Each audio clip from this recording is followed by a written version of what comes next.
Okay, so today we have ourselves what I call a studio reset day. Back when I used to work for studio, we used to have like one day, usually at the end of the week, like a Friday or something, where you would just reset everything. This would usually be after like a week's worth of shoots or outings and things that you just sort of like leave everything on the floor, which I don't know if you can tell, everything's on the floor. But you just kind of have to leave things where they are and then pick up the next day because you got to go work and all that kind of stuff. So studio reset day is just sort of like you just chill inside and clean, basically, reorganize, put stuff where it's supposed to go and not on the floor. I'm finally done with a bunch of shooting and work that I had to do this week. I'm really proud of all the stuff that I managed to do in the short time that I have between now and when I got to go on vacation. But now I got to clean. And then after that, I gotta edit. So you'll probably come along for all that. Anyways, let's get started.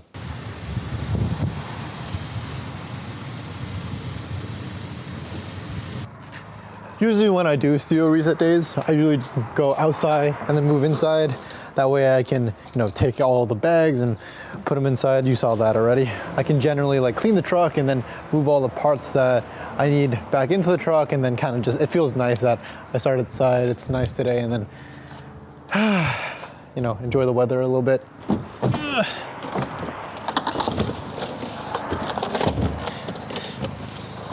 Because a lot of the heavy lifting happens in this part, I usually like to do it first because I have the most energy.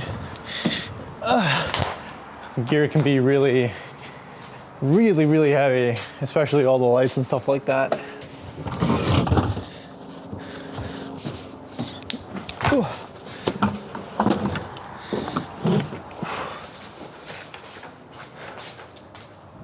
The truck always feels like a good place to start for these types of things because, I will probably make a mess of this thing first, and it's the first thing I want to clean because I basically do everything out of this truck. It also feels good too because sometimes I'll find things that I may have lost or have no idea where it is, and they're usually in the truck somewhere because, everything comes in and out of this. Look at this. This is the clamp for the light control. I was just sitting on it the whole time.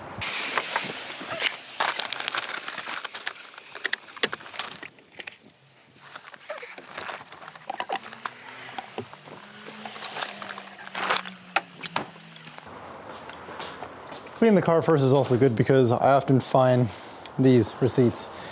It's good to keep track of your business expenses, especially when you're running a small business. So if they fall in my pocket, there can only be one place that they'd be, in there. If you don't know why I'm cleaning this chair, you should probably go watch the last video where I show you why I'm using it. Basically, I use it to make a visual effect from a very famous music video. Okay, now that that's done, we can focus on the inside. Luckily, all the mess now is localized to just one space. Here, why don't you have a seat? Resetting is actually a really good exercise for me because it allows me to kind of keep notes of, or also keep track of what I should be doing in order to make my business and running things daily more efficient. For example, cleaning the chair made me realize that I should probably keep some sort of cleaning product in the truck so that I can keep all my equipment and props clean after the shoot, and I can quickly wipe things off before bringing them back inside. Cleaning the truck reminded me of how I should probably keep some sort of dump bag or box in the truck so that I can throw everything that I need to take inside later into, so that it's easier for me and I don't have to spend so much time accumulating basically trash inside the truck.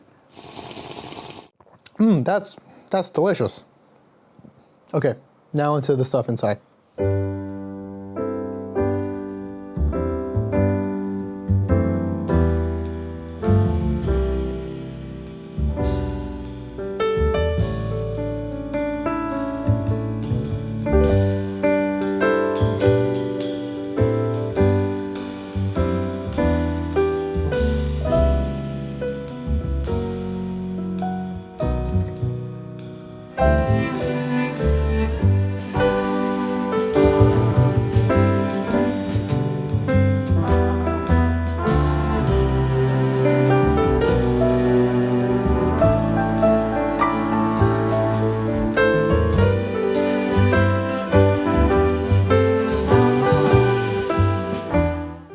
section gives me anxiety.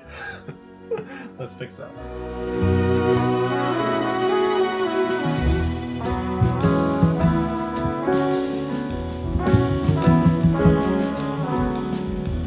Okay, so now that the desk is relatively clear, I can start on all of these small kind of like menial tasks that I should have been getting to, such as inputting all my business expenses, you know, reorganizing all of my sort of like daily office supplies and all that kind of stuff, enjoying my coffee and, you know, just anything else on the computer that I gotta get to.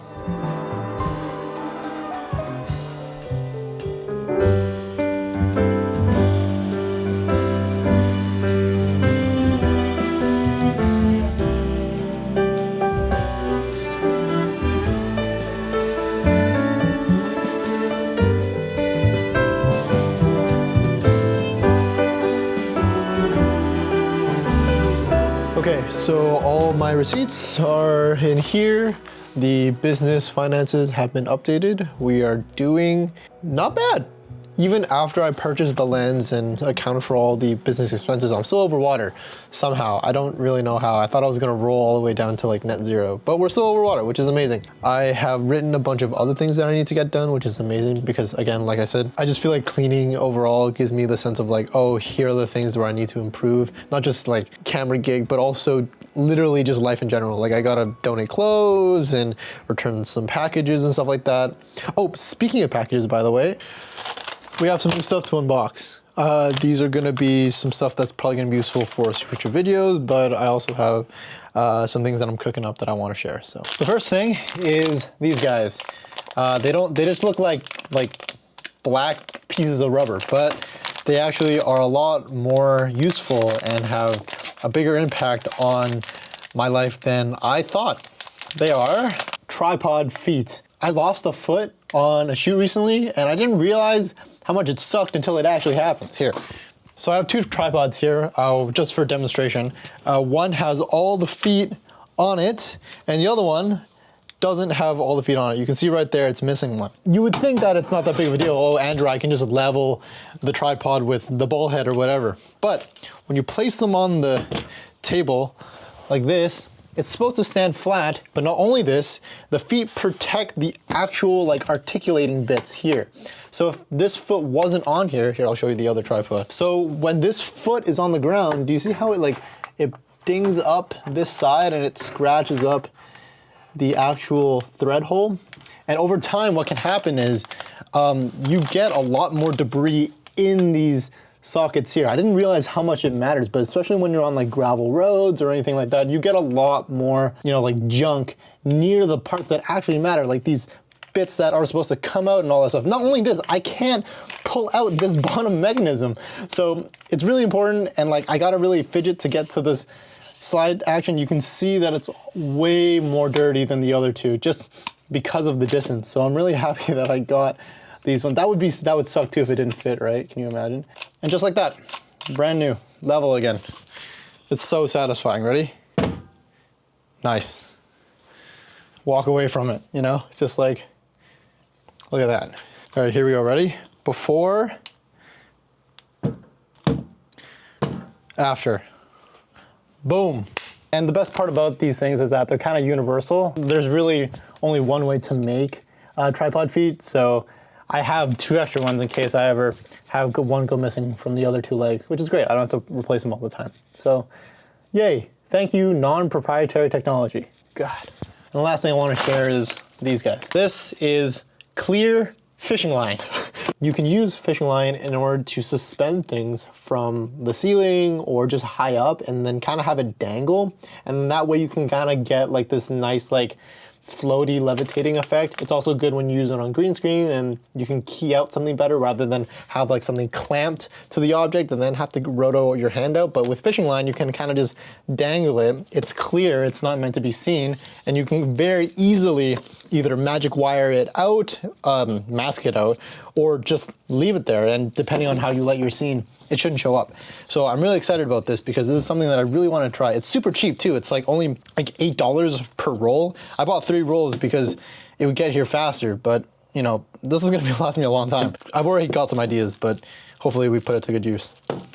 My favorite thing about reset days is that I finally get to play with some of the stuff that I haven't actually gotten to use yet. So it's kind of like having like little toy unboxing times after the cleaning, and it kind of makes the whole day kind of come to the end and feel good. So here I have what is pretty unassuming. These are just your regular lithium ion batteries. They're very lame. Look at that. Nothing special, but they go into a camera that is very special. Let me go get it. This guy. So this is the Genopic Z3 SL.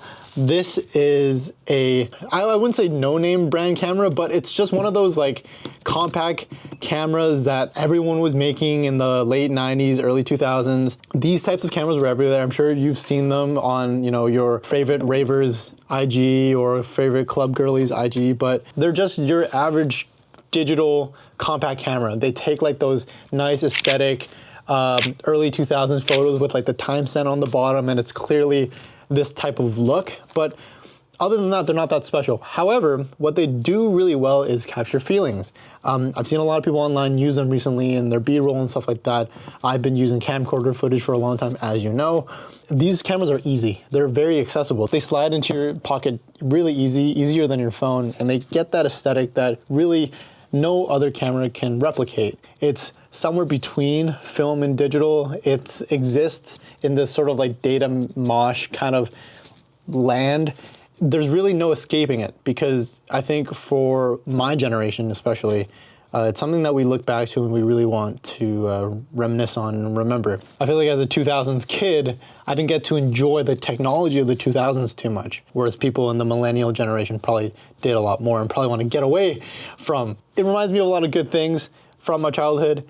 Now I get to use it on my own, as this is my dad's, I think, actually. And now I have lithium batteries that can power it for longer. So this is a 820 milliamp hour battery, and now I'm bumping it up to 1350. That's not really that much of a difference. It's probably only gonna be like, it goes from maybe like 30 minutes to probably like an hour maybe, depending on how much I use it for. But it's good, and it also comes with this charger. Something that I needed to do constantly with this camera is charge it through its original charger, which was a little clunky, didn't really work too well, but now I have this guy that plugs directly into the wall, and I can probably take traveling and all that kind of stuff. It's great, and I don't know, what else can you say about batteries, right? But it came in a packet too, so now I have 3 batteries for it. I can probably take it everywhere. And this camera is much more wreckable than some of my more delicate pieces of old tech. So I'm very surprised at how good of a job this thing does. Speaking more about this specific camera, I'm very surprised that this thing does so well, despite it being from a brand that I personally have never known at all. I don't think they made cameras in the modern era. These were specifically made in the early 2000s, I believe, and they just kind of stayed there. Limited research I've done, they made a lot of these types of cameras. It doesn't do as well as some of my other cameras from around the same era. Let me go get those. This is my mom's Sony Cybershot. I love this camera. It's so cool the way it actuates like this, the way it just like fits. It's almost as small as a card. Like, it's beautiful, and it takes beautiful photos. In fact, when I first started to use this thing, my friends used to tell me, oh my God, how are you getting photos like this? And it's just coming out of this little guy. But the problem is, I love it so much, and it means so much to me as my mom's camera. In fact, I have the first photos from when she got it too. I don't want to use it because, as you can see, this is just me using it. Like, I've worn that top piece of, it used to be just like one clear thing of, I think this is like silver leaf or like silver foil or whatever that they put on top, but I've managed to crack it in the last 2 years that I've been using it. So I don't really want to use it that often anymore because I'm scared that I might wreck it. And this is like my mom's compact camera, and it means so much to me emotionally. So I've kind of just put this off to the side. I only bring it out when I really want to, and I'm really delicate with it, almost as delicate as I am with my Sony. And I also have this guy. This is a camcorder, and it's beautiful because it does exactly what you would imagine a camcorder does. It takes like these low-res files, it has a super zoom, it has a IR filter on it, and it does that so well. This is the Sony SCR 80, I think it is. And what's cool about it is that it has the HDD, the hard drive, built into the camera. What sucks about it though is that there's no removable media, so I can't get the files out of it unless I plug it into a computer. But these two cameras together are amazing. It's kind of crazy that they're both Sony products. I'm not a Sony shill, but I love these cameras both. The problem is that one is too emotionally sacred to me and the other is too chunky to bring around all the time and doesn't take stills. So in between these two cameras is this guy. This camera surprisingly takes amazing stills, and it also does video down to like 360p, and it can zoom. So really, if I wanted to just take one camera to like travel with or something like that, it would probably be this guy, because it can do the camcorder functionality, but it also can take those like vintage kind of like early digital era stills. Having said all that though, it doesn't do as good of a job as both of these two cameras individually. So that's kind of where my crux is. But overall, well done, Janopic. I'm really surprised.